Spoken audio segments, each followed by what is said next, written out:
Children are less likely to become overweight if they eat with their families. This is according to a new study published in the Journal of Pediatrics.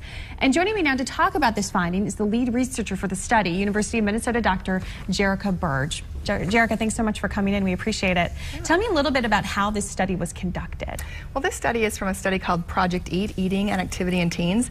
And what's unique about this study is it's a longitudinal study, which means we had the ability to start in adolescence, so in middle school, and follow these kids all the way up into adulthood.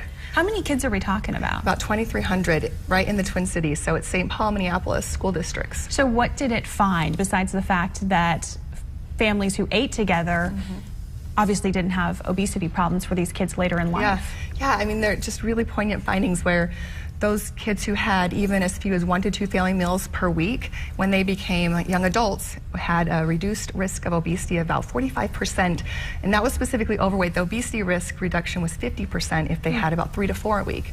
So, I mean, really specific kind of concrete thing families can do.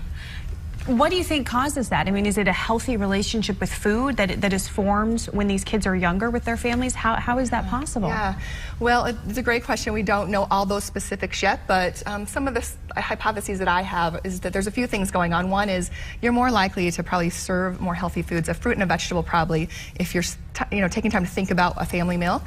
You're also probably modeling more healthy eating as a parent, and satiety cues, which means you stop when you're full. And the other factor that I think is probably a big one is just that ability to connect on a regular basis. And so even if it's only 1 to 2 times a week, that regularity over time provides a place for kids to get a sense of how do you regulate your life in general, which probably extends their ability to regulate their eating. Yeah, and it's a good way to connect too as a family, talk about current events and whatnot, and kind of reconnect.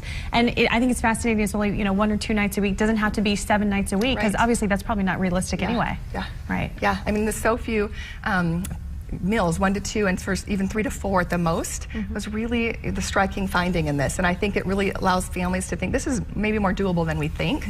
And it's a really encouraging message for parents who are usually told what to do, what not to do, and they can't keep it all straight. And this is just one concrete thing that if they could focus on might make a big difference for their kids. Jerica, thank you so much for coming in and sharing a little bit more about the study that was done. We really appreciate it, and we will put that study up on our website as